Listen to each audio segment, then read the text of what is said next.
ஸ்தோத்திரிக்கிறோம். நேசிக்கிற நல்ல பிதாவை இந்த ஆசீர்வதிக்கப்பட்ட அற்புதமான காலவேளைக்காக ஜெபிக்கிறோம். கர்த்தருடைய பிரதான கிருபையினாலே இரவெல்லாம் எங்களை சுகபத்திரமாய் பாதுகாத்து இந்த காலமே தேவ சமூகத்தில் வந்து நிற்க நீர் எங்களுக்கு பாராட்ட கிருபைக்காக ஸ்தோத்திரம். வந்திருக்கிற பிள்ளைகளை ஆசீர்வதியும் ஆண்டவரே. என்னுடைய லைவ் மூலமாய் வருபவர்களை கர்த்தர் ஆசீர்வதிப்பீராக.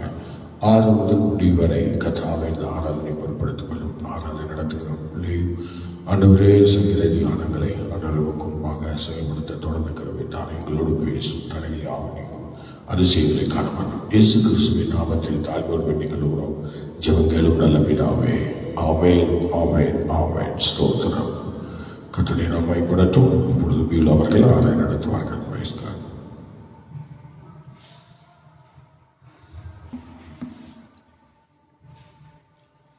ஸ்தோத்திரம். கர்த்தருடைய பரிசுத்த நாமத்துக்கு மகிமை உண்டாவதாக. நாம் இப்பொழுது ஒரு பாடலை பாடி கர்த்தருடைய நாமத்தை மகிமைப்படுத்துவோம். நாம் பயப்படும் நாட்களில் நமக்கு துணையாய் பாதுகாவலாய் இருக்கிறவர் நம் ஆண்டவராகிய இயேசு கிறிஸ்து. அந்த எண்ணத்தை எப்பொழுது நாம் மறந்துவிடவே கூடாது. கர்த்தர் நமது பட்சத்தில் இருக்கும் பொழுது நமக்கு எதிராய் நிற்பவன் யார்? அதனால் அந்த வார்த்தையின்படி இத்தனை சத்துருக்கள் நமக்கு விரோதமாக எழும்பினாலும் தேவன் நம்முடைய பட்சத்திலிருந்து விடுவிக்கிறவராக இருக்கிறார். அதனால் என்னோட கூட சேர்ந்து இந்த பாடலை பாடி தேவனுடைய நாமத்தை நாம் மகிமைப்படுத்துவோம். நான் பயப்படும் நாட்களில் உம்மை நம்பிடுவேன்.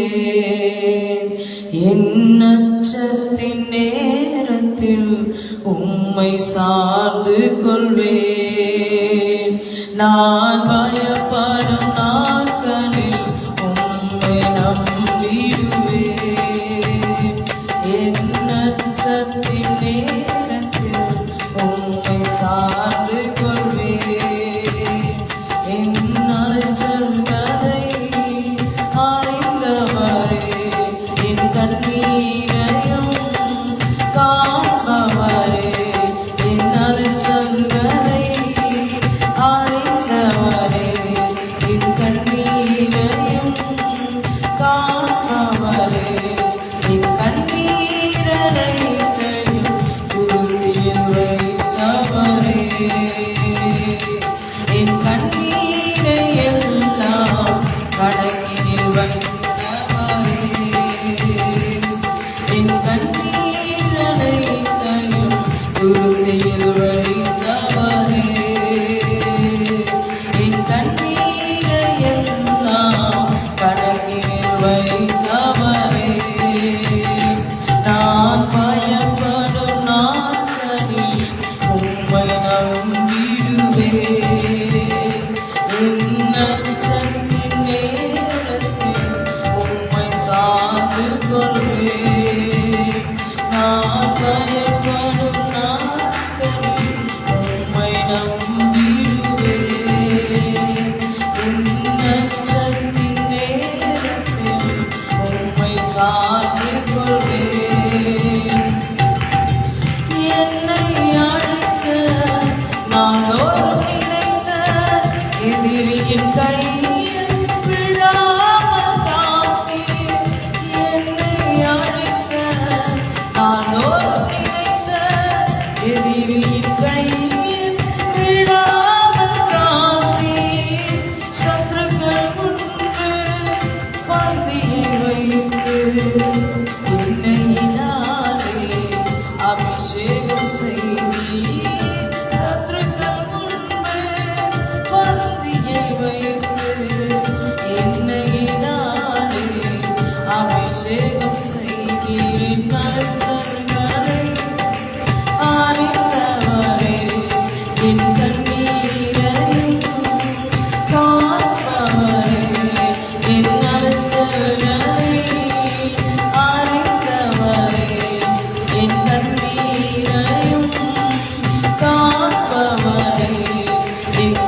பயம் ஒன்றுமில்லை. நான் நம்பும் மனிதர் நிரந்தரமில்லை. நீர் என்னோடு இருக்க பயம் ஒன்றுமில்லை. என்னால் சொல்வதை அறிந்தவரே, என் கண்ணீரையும் காப்பவரே. என்னால் சொல்வதை அறிந்தவரே, என் கண்ணீரையும் காப்பவரே. என் கண்ணீரனைத்தையும் தீர்த்தவரே.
எங்கள் எபினேசரே ஆராதனை, எங்கள் துணையாளரே ஆராதனை, எங்கள் எபினேசரே ஆராதனை, எங்கள் துணையாளரே ஆராதனை.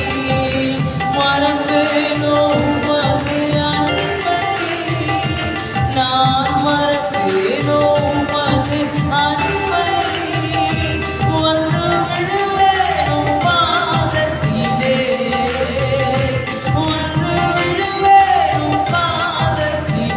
எல்லாம் சொல்லுமா, எபினேசரே ஆராதனை, எங்கள் துணையாளரே ஆராதனை, எங்கள் எபினேசரே ஆராதனை, எங்கள் துணையாளரே ஆராதனை, எங்கள் எபினேசரே ஆராதனை, எங்கள் துணையாளரே ஆராதனை. என்னை அழைக்க நாள்தோறும் நினைத்த எதிரியின் கையில் விழாமல் காத்தீர்.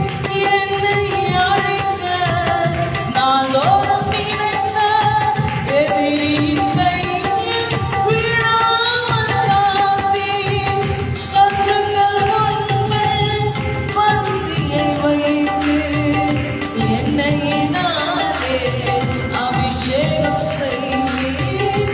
சத்துருக்கள் முன்பே பந்தியை வைத்து எண்ணெயினாலே அபிஷேகம் செய்வீர். நற்செயல்களை அறிந்தவரே, என் கண்ணீரையும் காப்பவரே, என் நற்செயல்களை அறிந்தவரே, என் கண்ணீரையும் காப்பவரே, என் கண்ணீரனைத்தையும் உறுதியில் வைத்தவரே,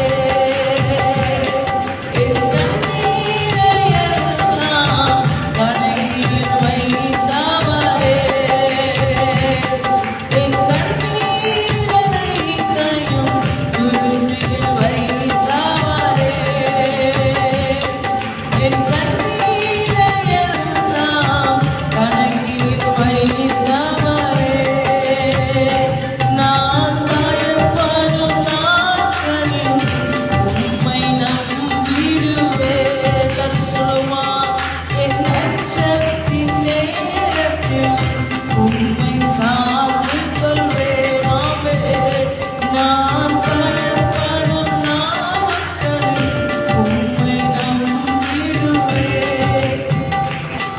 என் அச்சத்தின் நேரத்தில் உம்மை சார்ந்து கொள்வேன்.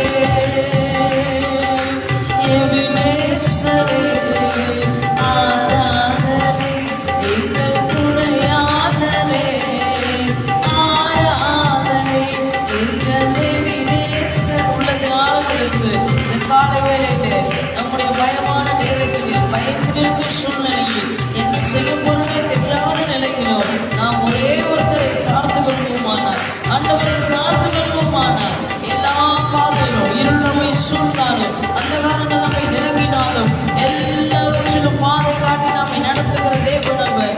எல்லாவற்றிலும் பாதை காட்டி நடத்துகிற தேவன் அவரே வெளிச்சமாய், அவருடைய வார்த்தை நம்முடைய கால்களுக்கு தீபமாய் ஒவ்வொரு நாளும் ஒவ்வொரு நிமிடமும் நம்மை நடத்தி கொண்டிருக்கிறது. அந்த நினைவுகளை அதை நினைத்து நினைத்து கர்த்தரை துதிப்போமா, கர்த்தரை துதிப்போம். ஹல்லேலூயா. எபினேசரே ஆராதனை, எங்கள் துணையாளரே ஆராதனை, எங்கள் எபினேசரே ஆராதனை, எங்கள் துணையாளரே ஆராதனை. எல்லாரும் கரங்களை தட்டி கர்த்தரை நாமத்துக்கு மகிமை செலுத்தி, ஹல்லேலூயா. எங்கள் துணையாளரே, எங்கள் தேற்றமானனே, எங்களை நடத்துகிற எபினேசரே, இதுவரையிலும் எங்களை நடத்துகிற எபினேசர், இனி எங்களை நடத்துகிறதுக்காக ஸ்தோத்திரம் ஸ்தோத்திரம் ஸ்தோத்திரம் ஸ்தோத்திரம். நன்றி செலுத்துகிறோம். ஆண்டவரே, உடைய வல்ல கருத்துக்குள்ளாக எங்களை நாங்கள் ஒப்புக் கொடுக்கிறோம். உண்மை ஆராதிக்கும்படியான ஒரு சாக்கியத்தை கர்த்தர் இந்த நாளில் எங்களுக்கு ஏற்படுத்தி தந்ததற்காக ஸ்தோத்திரம். கர்த்தர் எங்களுக்கு ஏற்படுத்தி தந்ததற்காக ஸ்தோத்திரம். அவருடைய அலைச்சல்களையும் எங்கள் கண்ணீரையும் கணக்கிலே வைத்து அதை மறவாமல் பலன் தருகிற தேவன் ஆண்டவரே, அதற்காக துதிக்கிறோம், ஸ்தோத்திரிக்கிறோம். என் ஒரு வார்த்தைகளுக்கு ஆசீர்வாதமாக்கித்தாங்க. கர்த்தர் எங்களோடு பேசும். இயேசுவின் நாமத்தில் பிதாவே, ஆமென். கரங்களை தட்டி கர்த்தரை மகிமைப்படுத்துவோம். Praise the Lord. ஹalleluya, ஹalleluya, ஹalleluya. கர்த்தர் நல்லவர். எல்லாரும் கர்த்தரை மகிமைப்படுத்துவோம். கொஞ்ச நேரம் கர்த்தரை துதியுங்கள். அவர் நல்லவர், அவர் கிருபை என்றும் உள்ளது. ஸ்தோத்திரம், ஸ்தோத்திரம், ஸ்தோத்திரம், ஸ்தோத்திரம். ஹalleluya, ஹalleluya, ஹalleluya, ஹalleluya. கர்த்தர் பெரிய காரியங்களை செய்கிறவர், அதிசயமானவர்களை செய்கிறவர். ஹalleluya. இயேசுவே, நீ பெரிய காரியங்களை செய்கிறவர். எல்லாம் ஸ்தோத்திரம் பண்ணுங்க, ஸ்தோத்திரம் பண்ணுங்க. ஹalleluya, ஹalleluya, ஹalleluya, ஹalleluya, ஹalleluya, ஹalleluya. உங்க கிருபையின் கரம் கொண்டு எங்களை நடத்துவீராக. இந்த கால வேளையிலே ஹalleluya ஸ்தோத்திரம். உயிர்ப்புள்ள சூழ்நிலை தந்து எங்களை அழைத்து வந்ததற்காக ஸ்தோத்திரம். ஆசீர்வதித்து வழி நடத்தும். உடைய வார்த்தைகளையும் வசனங்களையும் நாங்கள் கேட்பதற்கு எங்கள் இருதயத்தை பக்குவப்படுத்துவீராக. இயேசுவின் நாமம் மகிமைப்படுவதாக. ஒவ்வொரு மேலுடைய கிருபை கரம் கொண்டு ஆசீர்வதிக்கும்படி ஜெபிக்கிறோம். அவுச்ச தலைவர் கால் வரை உடைய அபிஷேக வல்லமை வசனத்தை கேட்கிற அனுபவம், அதை பற்றிக் கொள்கிற அதன்படி நடக்கிற ஒரு நல்ல அனுபவங்களை கர்த்தர் எங்களுக்குள்ளே தந்து வழி நடத்துவீராக. சகல கரையை நீங்க போடும், அந்த ஆரங்களை கர்த்தரை எடுத்து போடும். ஆவியானவர் ஆரம்பத்தில் முடிவு வரை உங்க பிரசன்னத்துக்கு நேராக எங்களை வழி நடத்தும். ஆண்டுடைய சமுதிரங்களை தாழ்த்தி ஒப்பு கொடுக்கிறோம். மீட்பர் இயேசுவின் நாமத்தில் வேண்டிக் கொள்கிறோம். ஜெபங்களும் பிதாவே, ஆமென், ஆமென், ஆமென். கரங்களை தட்டி கர்த்தருக்கு நன்றி சொல்லலாம். Praise God, praise God, praise God, praise God. ஹalleluya, ஹalleluya, ஹalleluya. தாய்க்கு ஸ்தோத்திரம், ஸ்தோத்திரம். இந்த நாளிலே நாம் ஸ்தோத்திரம் சங்கீதம் 16 நேற்று முதல் பகுதியை நாம் படித்தோம். இந்த நாளிலே மறுபடியும் நாம் அதே சங்கீதத்தை படித்து கர்த்தருடைய நாமத்தை மகிமைப்படுத்துவோம். ஹல்லேலூயா, ஹல்லேலூயா, ஸ்தோத்திரம். சங்கீதம் 16 சங்கீதம் 4 வசனத்திலிருந்து படிங்கள். 4 வசனம் படிப்போம். அந்நிய தேவனை நாடி பின்பற்றுகிறவர்களுக்கு வேதனைகள் பெருகும். அவர்கள் செலுத்துகிற இரத்தமான பலிகளை நான் செலுத்த மாட்டேன். அவர்கள் நாமங்களை என் உதடுகளினால் உச்சரிக்கவும் மாட்டேன் என்று அங்கே தாவீது சொல்லுகிறதை நாம் பார்க்கிறோம். இங்கே என்ன நடக்குது அப்படின்னா, நீங்க வாசிக்கலாம். 1 நாளாகமம் 3ஆம் அதிகாரம் 2ஆம் வசனம் படிக்க பார்க்கலாம். 1 நாளாகமம் 3ஆம் அதிகாரம் 2வது வசனம். கேசூரின் ராஜாவாகிய கல்மாயின் குமாரத்தி மாக்காள் பெற்ற அப்சலோம் 3ஆம் குமாரன் ஆகீத் பெற்ற அதோனியா 4ஆம் குமாரன். ஆகீத் என்று சொல்கிற ஒரு தாய், அதுவும் தாவீதுடைய மனைவி. அவங்களுக்கு பெறப்பட்டவன் தான் அதோனியா. இந்த தாவீதுக்கு விரோதமாகவே எப்போதும் அவன் செயல்படுவான். ஏன்னா அவன் தன்னுடைய ராஜ்யத்தில் தாவீதுக்கு அடுத்தது தான் பிள்ளை வரணும், ராஜாவாக வரணும்னு சொல்லி அவன் ரொம்ப எப்போதும் தீவிரமாக செயல்பட்டுகிட்டே இருப்பான். ஆகீத் என்று சொல்லக்கூடியவள் ஒரு விக்கிரக ஆராதனைக்காரி. விக்கிரக ஆராதனை செய்து தாவீதுக்கு விரோதமாக, ராஜ்யத்துக்கு விரோதமாக சூனியங்களை பண்ணுகிறவன். அவன் சூனியெல்லாம் பண்ணி அப்படி அவன் அந்த சூழ்நிலையை கடைப்பிடிக்கிறான். அதோனியாவும் அப்படிதான். அதோனியாவும் அதே மாதிரி தான். அவனும் இந்த விக்கிரக வழிபாடுல பங்குள்ளவன். ஆனால் இங்கே சாலமோன் அப்படி இல்லை. சாலமோன் பத்சேபாளுடைய பையன். அவன் தாவீது என்ன சொல்றாரோ அதெல்லாம் அவங்க கேட்பாங்க. தாவீதுடைய விருப்பத்தை தான் அவங்கள நிறைவேற்றுவாங்க. அவங்க இண்டிவிஜுவலாக எந்த ஒரு முடிவும் எடுக்க மாட்டாங்க. ஆனால் இவன் தாவீதுக்கு பதில் நான் ராஜாவாகணும்னு சொல்லி என்ன பண்ணுறான், யோவாப்பையும் சோதர ஆசாரியனை சேர்த்துக்கிட்டு என்ன செய்யறான், போய் ராஜாவாகிறதுக்கு ட்ரை பண்ணுறான். ஆனால் அதை விடலை, ஆண்டவர் விடலை. அதனால் விக்கிரக ஆராதனைக்கு முக்கியத்துவம் கொடுத்து அதைத்தான் அவங்க அங்கே அவிதமாய் சொல்லுகிறார். வசனம் 2-3 படிக்க பார்க்கலாம்.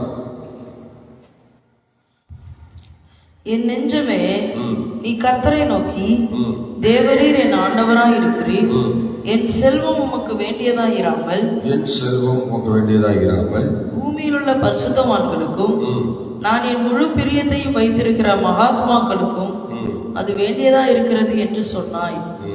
பாருங்கள், இப்ப தாவீது நிறைய சொந்த சேகரிச்சு வச்சுட்டார். அது ஆண்டவருக்கும் ஆலயத்துக்கும் நிறைய காரியங்களை ஆண்டவர் கொடுத்துட்டார். ஆண்டவருக்கும் நிறைய சேகரிச்சு வச்சுட்டாருன்னு வச்சுக்கலாம். இப்ப சொத்து நிறைய இருக்கு தாவீதுக்கு. ஆனா தாவீதுக்கு 70 வயசாச்சு. 70 வயசாச்சு. 70 வயசாகி 1-2 வாரம் தான் ஆகுது. 70 வயசு நடந்துகிட்டு இருக்கு. அப்போ இவர் என்ன பண்ணாருன்னா, தன்னுடைய சொத்துக்களை எப்படி யாருக்கு கொடுக்கறது அப்படின்னு சொல்லி அவர் என்ன செய்யறாரு, ரொம்ப திங்க் பண்ணிட்டு இருக்கிறார். அப்படி திங்க் பண்ணும்போது ஒரு நாள் வசனம் 7 படி பார்க்கலாம்.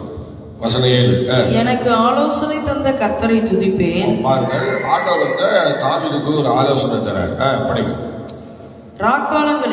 ராக்காலங்களிலும் என் உள்ளிந்திரியங்கள் என்னை உணர்த்தும். என்ன பண்றாங்க, லேவியர்களுக்கு அவர் அந்த சொத்துக்களை எல்லாம் அவர் பின்னாடி அவருக்கு அப்புறம் 70 வயசுக்குள்ள அவர் மரணமாய் இறந்துருவார்னு வச்சுக்கலாம். அதுக்கப்புறம் அந்த சொத்துக்களை யார் கொடுக்கணும்? நிறைய ஆட்கள் இருக்காங்கல்ல, யூதர்கள் நிறைய பேர் இருக்காங்க, சொந்தக்காரங்க. அப்புறம் அவருக்கு ஏற்கனவே சில மனைவிமார்கள் இருக்காங்க, அப்புறம் பிள்ளைகள் இருக்காங்க, எல்லாம் இருக்காங்க. ஆனா இருந்தும் கூட அவர் என்ன செய்யறாருன்னா, ஆண்டவர் ஆலோசனை கேட்கிறார், என் சொத்துக்களை நான் யாருக்கு கொடுக்கணும் அப்படின்னு. அப்போ பூமியில மகாத்மாக்கள் சொன்னா லேவியனுக்கு கொடு அப்படின்னு சொல்றாரு ஆண்டவர். உன் சொத்துக்கள் எல்லாம் பண்ணி லேவியனுக்கு கொடுத்துரு அப்படின்னு சொன்னார். அவ உடனே அவன் தாவீது நல்ல முடிவு எடுக்கிறார். நான் இந்த லேவியனுக்கு எல்லாத்தையும் என்ன செய்யறேன், என் சொத்துக்களை நான் கொடுக்குறேன். அல்லேலூயா. யார் கொடுக்குறேன்? சோதரம். லேவியனுக்கு பத்திரம் எழுதி நான் கொடுத்துடுறேன். என் சொத்துக்களை எல்லாம் பிற்பாடு என் பிள்ளைகளுக்கு மற்றவங்களுக்கு எல்லாம் கிடையாது, லேவியனுக்கு ஆசாரிய ஊழியம் பண்றவங்களுக்கு, பிரதான ஆசாரியனுக்கு நான் என்னுடைய சொத்துக்களை கொடுக்குறேன்னு சொல்லி அவருக்கு ஒரு தீர்மானம் பண்ணார். நீங்க 5ஆம் வசனம் படிங்க. சங்கீதம் 5. கர்த்தர் என் சுதந்திரமும், கர்த்தர் என் சுதந்திரமும், என் பாத்திரத்தின் பங்குமானவர், என் பாத்திரத்தின் பங்குமானவர், என் சுதந்திரத்தை தேவரீர் காப்பாற்றுகிறீர்கள். பாத்தீங்களா? இப்ப நான் எங்கேயோ என் சொத்தை நான் கொடுத்துடாம பாருங்க, என் சொத்துக்களை நான் எங்கேயோ கொடுத்து விடாமல் நான் என்ன செய்யறேன், எங்கேயோ நான் கொடுக்கல. சொல்லுங்க, நான் எங்கேயோ என் சொத்துக்களை கொடுக்கல. நான் இப்ப எங்க கொடுக்க போறேன்? எங்க ஸ்தோத்திரம். நல்லா கவனிங்க, பூமியில் உள்ள மகாத்மாக்களுக்கு நான் கொடுக்குறேன். ஸ்தோத்திரம் சொல்லி லேவியர்களுக்கு கொடுக்கறதாக அதை சொல்லிட்டாரு. அதை தான் சொன்னாரு, அது என் பாத்திரத்தின் பங்கு என்று சொல்றாரு. பாருங்க, அது அவருக்கு கிடைச்ச சோதனைன்னு சொல்றேன். சோதனை நான் நல்ல ஒரு காரியத்தை நான் செய்ய போறேன் என்கிற ஒரு தெளிவு. இன்னைக்கு ஆசாரியருக்கு கொடுக்கறது சில பேருக்கு ரொம்ப சிரமமா இருக்கும். ஆனா வேதாமத்துல ஆசாரியர்களை அதிகமாக கனப்படுத்துற ஒரு புருஷன், மனுஷன், அரசன் சொன்னா அவரு தாவீதா தான் இருக்க முடியும். அல்லேலூயா. அந்த வசனம் படிக்க பார்க்கலாம். கர்த்தர் என் சுதந்திரமும், கர்த்தர் என் சுதந்திரமும், என் பாத்திரத்தின் பங்குமானவர், என் பாத்திரத்தின் பங்குமானவர். அப்ப என் சுதந்திரத்தை கர்த்தர் காப்பாற்றுவார். ஆமா, அல்லேலூயா. இப்ப அங்க என்ன பண்ணாரு, எல்லாருக்கும் ஒரு அழைப்பு கொடுத்துட்டாரு. யூதர்களுக்கு லேவியர்கள்லாம் வந்திருக்கிறாங்க. லேவியர்களுக்கு அங்க வேலை கிடையாது. லேவியர்கள் அங்க வரக்கூடாது. ஏன்னா அவங்களுக்கு இதுக்கு சம்பந்தமே கிடையாதுல்ல. சொத்து பிரச்சனை. இது சொந்தக்காரங்க தான் வரணும், சொந்தக்காரங்க தான் வரணும்.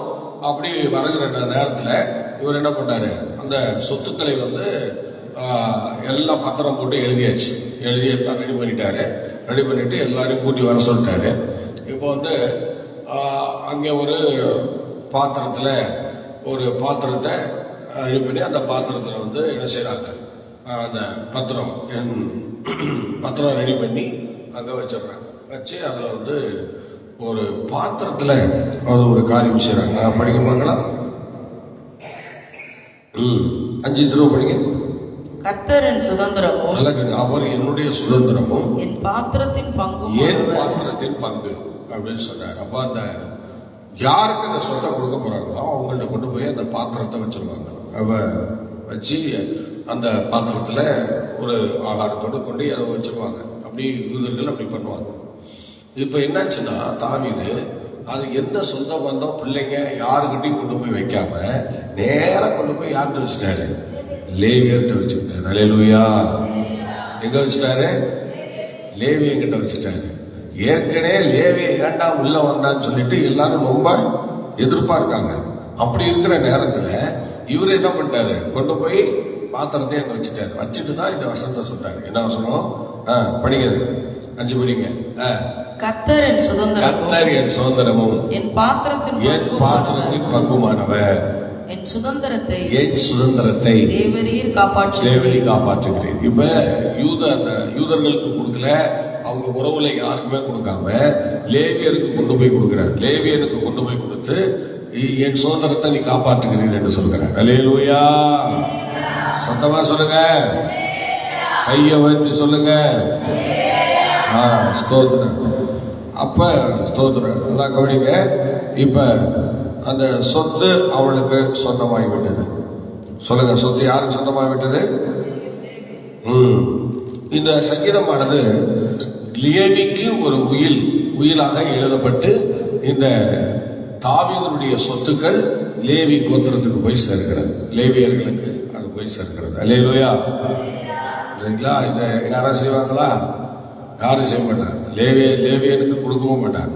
ஏன்னா லேவியனை கண்டா பொறாமப்படுவாங்க, ஆசாரியனை கண்டா பொறாமப்படுவாங்களே தவிர யாரும் செய்ய மாட்டாங்க. ஆனா கர்த்தர் பாருங்க, தாவீதை கொண்டு அவருடைய சொத்துக்களை எல்லாம் லேவியனுக்கு கொண்டு போய் கொடுக்கும்படி செய்கிறார். அதையும் ஒரு சந்தோஷமாக கொடுக்கிறார். பார்த்தீங்களா? சந்தோஷமா கொடுக்கிறார். இன்னைக்கு லேவியர்களுக்கு ஏதோ ஒரு சின்ன ஒரு ஆப்பிள் கூட கொடுக்கறதுக்கு நல்ல யோசனை பண்ணுவாங்க. ஆசாரியனுக்கு கொடுக்கணும்னா ரொம்ப யோசனை பண்ணுவாங்க. அல்லேலூயா. சோதரம். ஆகவே இந்த சங்கீதமானது ஒரு உயிலாக எழுதப்பட்டது.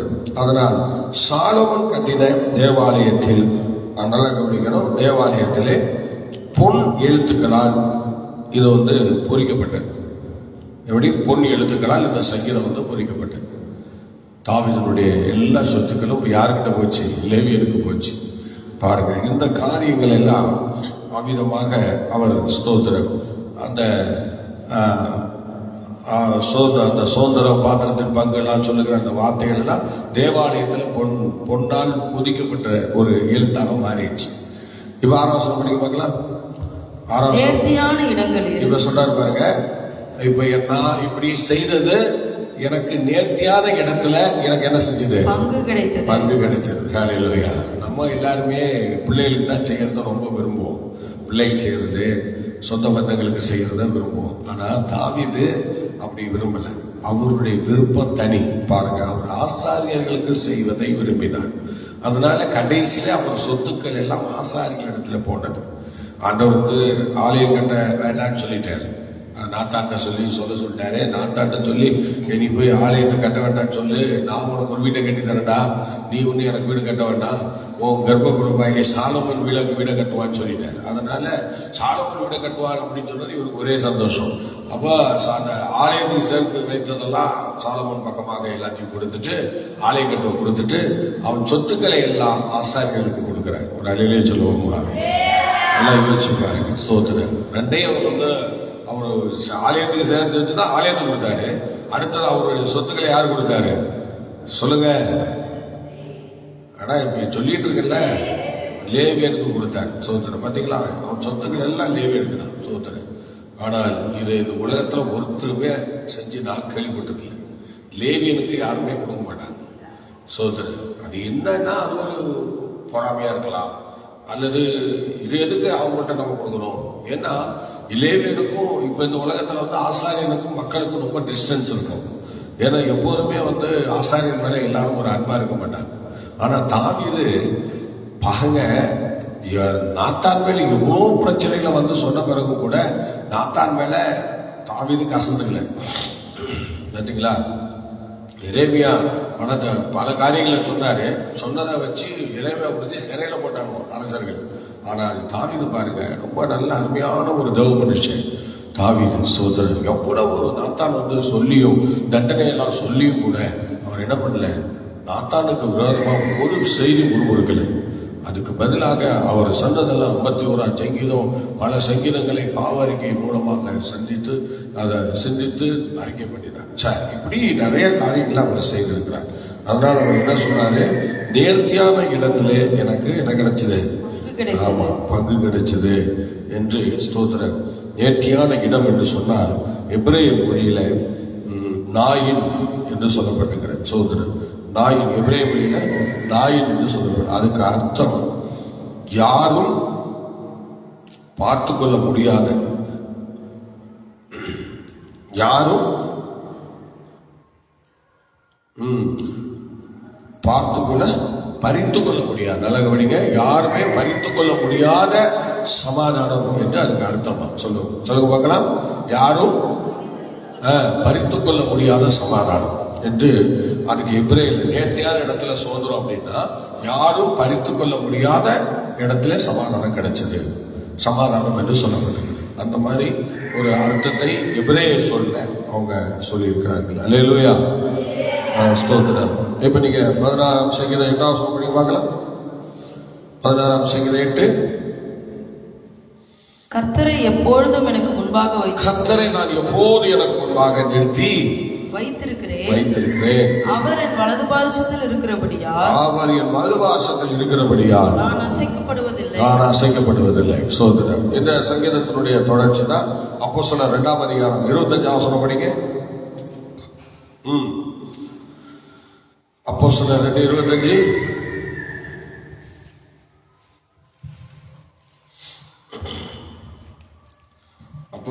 அவரை குறித்து தாவீது கர்த்தரை எப்பொழுதும் எனக்கு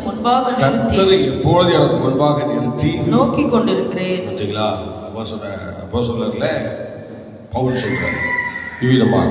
சரி, அடுத்த சங்கீதம் 109:31 படிக்க பார்க்கலாம். சங்கீதம் 109:31.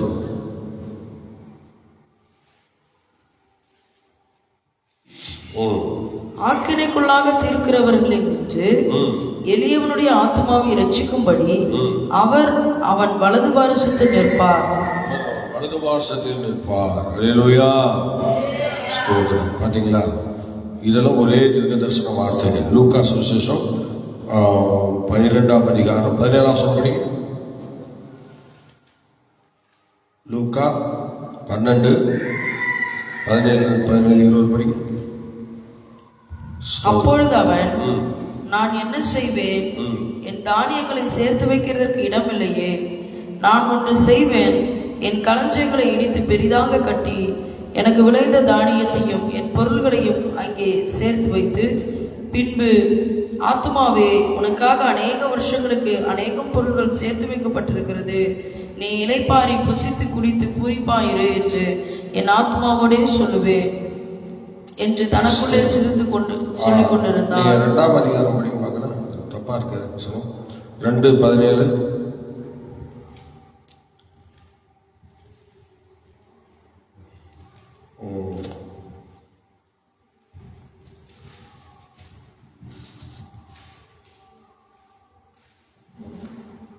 சார், உபாகம புத்தகம் 27:17. கண்டாபுரான் எழுதி படிங்க. உபாகமம் 27:17. பிறனுடைய எல்லைக்குறியை ஒற்றி போடுகிறவன் சபிக்கப்பட்டவன் என்பார்களாக, ஜனங்கள் எல்லாரும் ஆமேன் என்று சொல்ல கடவர்கள். ஜனங்கள் எல்லாம் அது அந்த ஸ்தோத்திரம். இதுக்கும் அதுக்கும் சம்பந்தம் கிடையாது. ஸ்தோத்திரம், ஸ்தோத்திரம். அல்லேலூயா, ஸ்தோத்திரம். Praise God. ஆகவே ஸ்தோத்திரம். இந்த சமூகத்தில் இந்த இடத்துல சங்கீதம் 6:8 சொல்லப்பட்டது போல கர்த்தரை எப்பொழுதும் எனக்கு முன்பாக வைத்து நோக்கி கொண்டிருக்கிறேன். அதைத்தான் அப்போஸ்தலர் நடவடிக்கையிலும் அதைத்தான் சங்கீதங்களிலும் நாம 109:31 நம்ம படித்தோம். அல்லேலூயா, சத்தமா சொல்லுங்க. அல்லேலூயா, ஸ்தோத்திரம். நீங்கள் ஸ்தோத்திரம் படிக்க பார்க்கலாம். ஸ்தோத்திரம். ஹல்லேலூயா, ஸ்தோத்திரம். சங்கீதம் 16 ஸ்தோத்திரம். ஒரு நாள் அந்த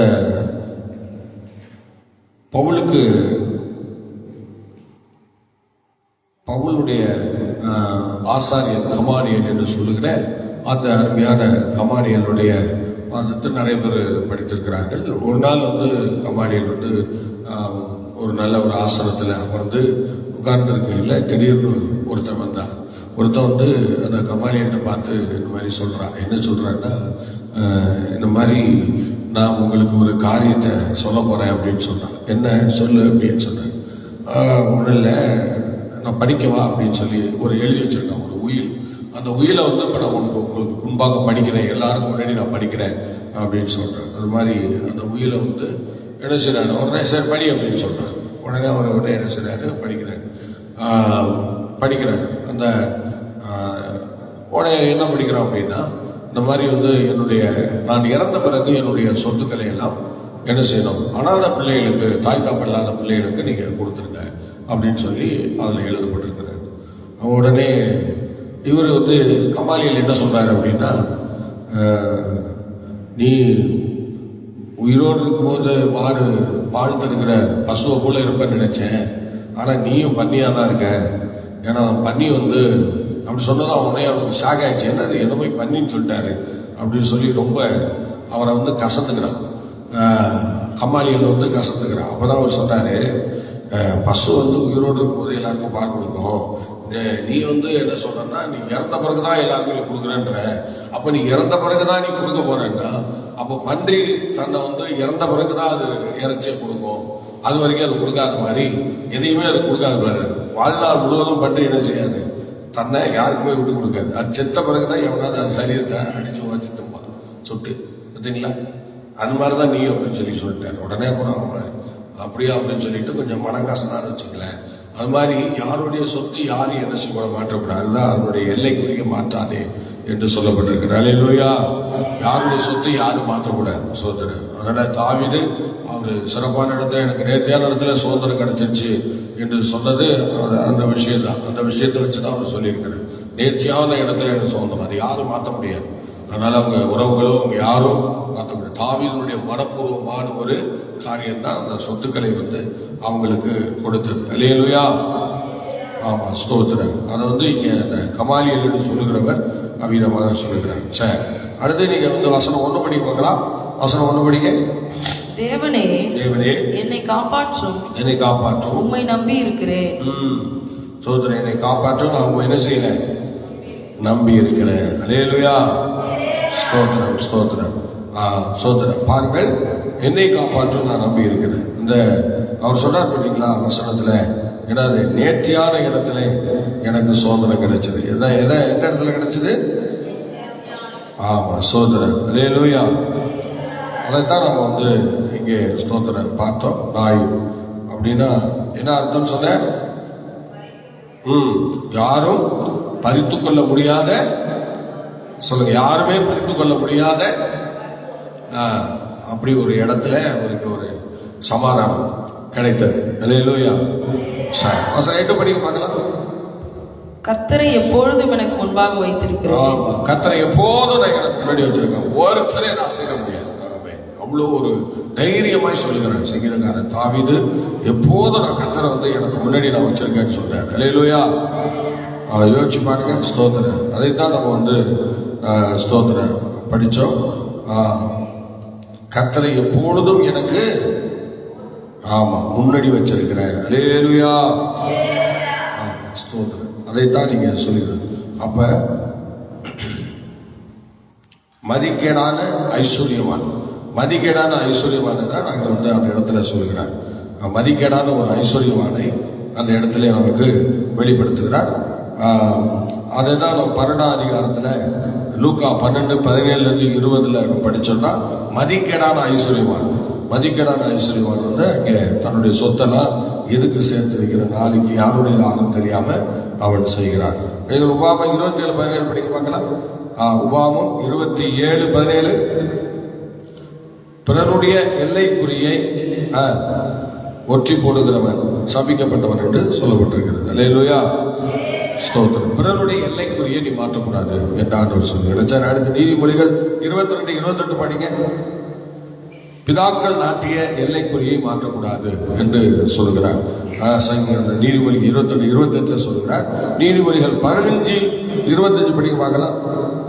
அகங்காரியின் வீட்டை கர்த்தர் பிடுங்குவார் என்று சொல்லப்பட்டிருக்கு. அகங்காரியின் சோதரன். சில பேர் ரொம்ப அகங்காரியாக செயல்படுவாங்க, ரொம்ப வேதனைக்குரியவர்களா, எல்லா இடத்துலையும் கெட்ட பேர் சோதரன். இந்த மாதிரி உள்ளவங்களுடைய வீட்டை கர்த்தர் பிடுங்குவார் என்று சொல்லப்படும். நீதிமொழிகள் 23:10-11 படிச்சுக்கிட்டா அதுல என்ன சொல்றாரு பாருங்க. பூர்வ எல்லைக்குறியை மாற்றாதே. சொல்லுங்க, பூர்வ எல்லைக்குறியை மாற்றாதே என்று சொல்லுகிறார். இந்த பூர்வ எல்லைக்குறி இதெல்லாம் எவ்வளவு முக்கியமான இடம் பாருங்க. ஸ்தோத்திரம். பிதாக்கள் நாட்டிய எல்லை. ஸ்தோத்திரம். பிதாக்கள் நாட்டிய எல்லை. அடுத்தது பூர்வ எல்லை. பிதாக்கள் நாட்டிய எல்லை, பூர்வ எல்லை. அதை மாற்றவே கூடாது. சோதரர், எந்த ஒரு விஷயத்தையும் நம்ம சீக்கிரமா மாற்றிடக்கூடாது.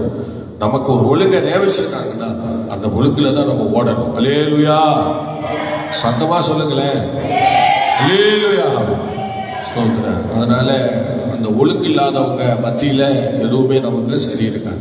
அதனால பூர்வ எல்லையும் பிதாக்கள் நாட்டின அந்த மாதிரி எல்லைக்குறியையும் நம்ம மாற்றவே கூடாது. சோதரன். சிலர்லாம் எல்லைக்குறியை மாற்றுவாங்க. எல்லைக்குறியை மாத்திர விட பாம்பு கடிக்குன்னு சொல்லியிருக்கு. அந்த மாதிரி அடுத்தவங்க எல்லையெல்லாம் நம்ம பறிக்கக்கூடாது. நம்ம எல்லையை பறிச்சாலும் யாரையும் விட மாட்டார் ஆண்டவர். தேவனுடைய பிள்ளைகளுடைய எல்லைக்குறியை மாத்திர விட ஒரு நாள் கத்தர விட மாட்டார். சத்தமா ஒரு அல்லையே சொல்லுங்க பார்க்கலாம். சார் நீங்கள் அப்போஸ்தலர் 2:26 படிக்க பார்க்கலாம். அப்போஸ்தலர் 2:26. அப்போஸ்தலர் 2:26. அதனாலே என் இருதயம் மகிழ்ந்தது, என் நாவு கலிகூர்ந்தது, என் மாம்சமும் நம்பிக்கையோட தங்கி இருக்கும். ஸ்தோத்திரம். இது சங்கீதக்காரன் தாவீதுடைய வார்த்தைகள். அடுத்தது அப்போஸ்தலர் 27 படிங்க. 2:27. என் ஆத்துமாவை பாதாளத்தில் விடீர் என்பது உம்முடைய பரிசுத்த. என் ஆத்துமாவை பாதாளத்தில் விடீர் என்பது எபிரேய மொழியில் எபிரேய மொழியில் ஒரு வார்த்தை சொல்லப்பட்டிருக்கிறது. தள்ள மாட்டீர். ஸ்தோத்திரம் என்று சொல்லப்பட்டது. இந்த எபிரேய மொழியில் தள்ள மாட்டீர் என்பது ஸ்தோத்திரம். ஆத்துமாவை பாதாளத்தில் தள்ள மாட்டீர். அல்லேலூயா. சார் அதை தள்ளாட விட மாட்டீர், தள்ள மாட்டீர். அது நீங்க 1 பேதுரு 19 படி பார்க்கலாம். 1 பேதுரு 3:19. 1 பேதுரு 3:19. அந்த ஆவியிலே அவர் போய் காவலில் உள்ள ஆவிகளுக்கு பிரசங்கித்தார். அல்லேலூயா. ஸ்தோத்திரம். 3:19 படிங்க. அந்த ஆவியிலே அவர் போய் காவலில் உள்ள ஆவிகளுக்கு பிரசங்கித்தார். அந்த ஆவிகள் பூர்வத்திலே நோவா பேழையை ஆயத்தம் பண்ணும் நாட்களிலே தேவன் நீடிய பொறுமையோடு காத்திருந்த போது கீழ்ப்படியாமல் போனார். பிரசங்கித்தார் என்பது சத்தியம் சொல்லி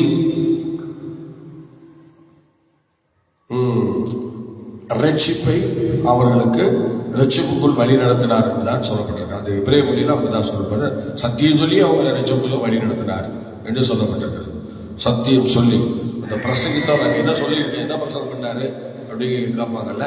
அங்கே போய் இந்த காவல் ஆவிகளுக்கு போய் என்னத்தை பிரசங்கம் பண்ணார் அப்படின்னா அவங்கள சத்தியம் சொல்லி அவங்களை ரட்சிப்புக்குள்ள வழி நடத்தினார் என்று எபிரேய மொழிகளிலே போடப்பட்டிருக்கிறது. அல்லேலூயா.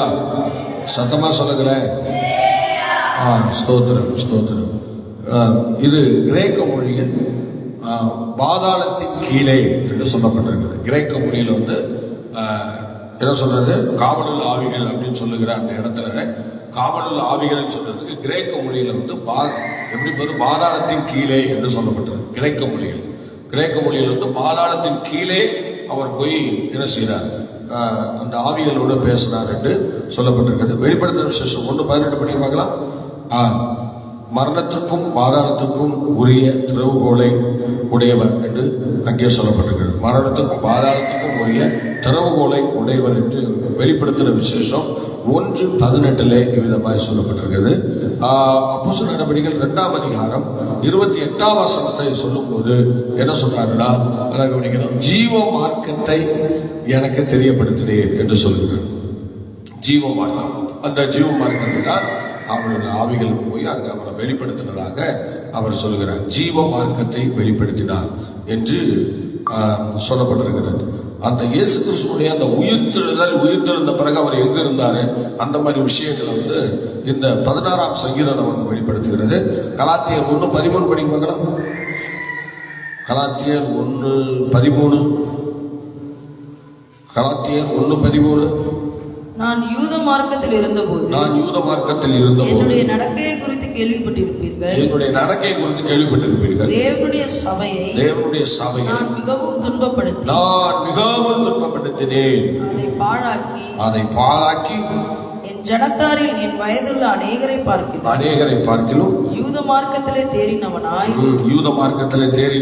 என் பிதாக்களுடைய பாரம்பரிய நியாயங்களுக்காக மிகவும் பக்தி வைராக்கியம் உள்ளவனாய் இருந்தேன். சரி, அப்படி எபிரேயர் 10:19 படிக்கல. 19:20. எபிரேயர் 10:19-20 படி பார்க்கலாம். அந்த கிறிஸ்தவ மார்க்கம் ஆகையால் சத்திய மார்க்கமா சகோதரரே, நாம் பரிசுத்த ஸ்தலத்தில் பிரவேசிப்பதற்கு இயேசுவானவர் நமது மாம்சமாகிய திரையின் வழியாக புதிதும் ஜீவனுமான மார்க்கத்தை நமக்கு உண்டு பண்ணினபடியால் அந்த மார்க்கத்தின் வழியாய் பிரவேசிப்பதற்கு அவருடைய இரத்தத்தினாலே நமக்கு தைரியம் உண்டாயிருக்கிறபடியினாலும் தேவனுடைய வீட்டின் மேல் அதிகாரியான மகா ஆசாரியர் நமக்கு ஒருவர் இருக்கிறபடியினாலும். அல்லேலூயா, ஸ்தோத்திரம். அப்போஸ்தலர் 2:31 படிங்க. அப்போஸ்தலர் 2:31. அவன் கிறிஸ்துவனுடைய ஆத்மா பாதாளத்திலே விடப்படுவதில்லை என்றும் அவருடைய மாம்சம் அழிவை காண்பதில்லை என்றும். இதைத்தான் 16ஆம் சங்கீதத்திலே சொல்லியிருக்கிறார். மாம்சம் அழிவை காணப்படுவதில்லை, அழிவை சந்திப்பதில்லை என்றெல்லாம் அவர் சொல்லுகிறார். அல்லேலூயா. இது உயிர்த்தெழுதலை குறித்து ஆண்டவர் ஸ்தோத்திரம் உயிர்த்தெழுகிற ஒரு நற்செய்தியை தான் இந்த அருமையான 16ஆம் சங்கீதம் நமக்கு கொடுக்கிறது என்பதை அறிந்திருக்கிறோம். அதில் ஒன்று ஸ்தோத்திரம் ஆலோசனை கேட்டு நடந்து கொள்ளுது. நல்லா கவனிக்கணும். அந்த ஆலோசனை கேட்டு நம்ம நடந்து கொள்கிறோம். அடுத்தது 2வது கர்த்தரை முன்வைத்து கர்த்தரை முன்வையுங்கள். பொருட்களை முன்வைக்காதீர்கள். வேற எந்த விஷயத்தையும் முன்வைக்காம கர்த்தரையே முன்வைத்து அவர்கள் கர்த்தருடைய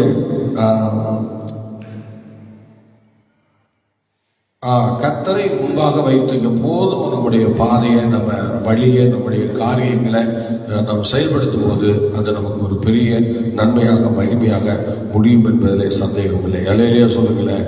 ஸ்தோத்திரமாகவே ஆண்டவர் நமக்கு ஒரு நல்ல மார்க்கத்திலே இடம் கிடைக்க செஞ்சிருக்கிறார். நேர்த்தியான இடத்திலே நமக்கு ஒரு பங்கு கிடைத்திருக்கிறது. இதை நம்ம பயன்படுத்தி இன்னும் ஆண்டவருக்காக பரிசுத்தமாய், உண்மையாய், ஆசீர்வாதமாய், நேர்த்தியாய் நம்ம இந்த உலகத்திலே அவரோடு இணைந்து பயணின இந்த 16ஆம் சங்கீதம் நமக்கு ஒரு இயேசு கிறிஸ்துவுடைய உயிர்த்தெழுதல சில விஷயங்களை நமக்கு கடைசியாக அது வெளிப்படுத்துகிறது.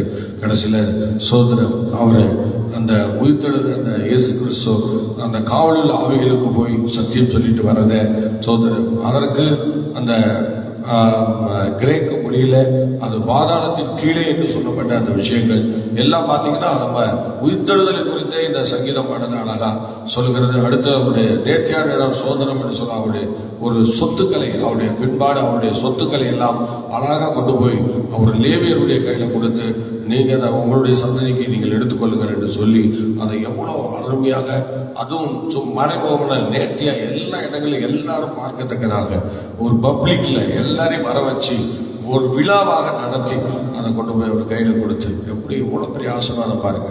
லேவியரை அந்த அளவுக்கு தாவீது நேசிச்சிருக்கிறார். அந்த அளவுக்கு லேவியரை நேசிச்சிருக்கிறார். உண்மையாகவே வேற அரசர்கள் கூட யாரும் இப்படி பண்ணதே கிடையாது. சோதரன் நீங்க யோசிச்சு பாருங்க. எந்த அரசனும் லேவியனுக்கு எதையா விட்டு கொடுத்துட்டு போயிருக்கானா? விட்டு கொடுக்கவும் மாட்டான். ஆசாரியனுக்கு எதுவுமே கொடுக்க மாட்டான்.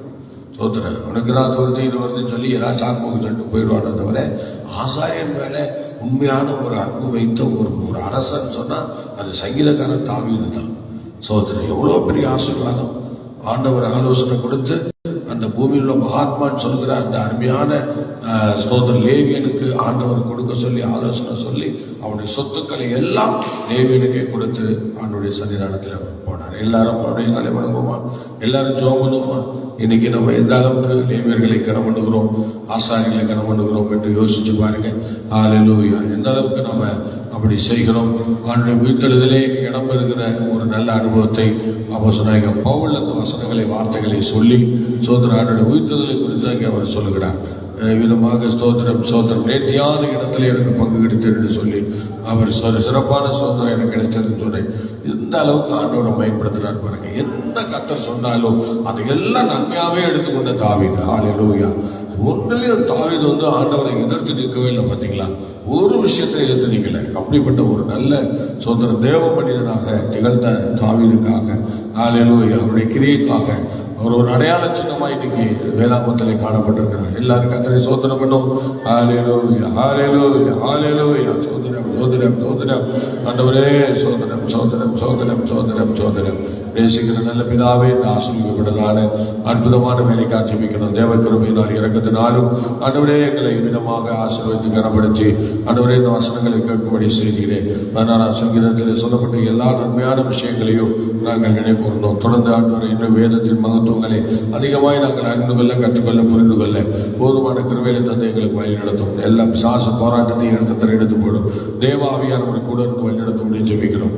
ஆண்டவரே, உங்க அன்பு கரங்களிலே ஆண்டவரே எங்களை தாழ்த்தி ஒப்படைக்கிறோம். இந்த பகல் முழுவதும் எங்களுக்கு ஆசீர்வதியும், உடைய சித்தஞ்சை எங்களுக்கு கிருபைத்தார்.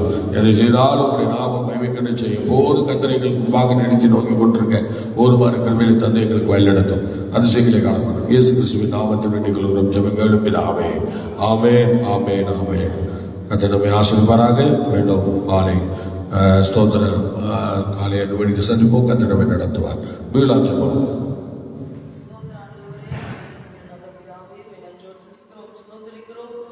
ஆசீர்வதிக்கப்பட்ட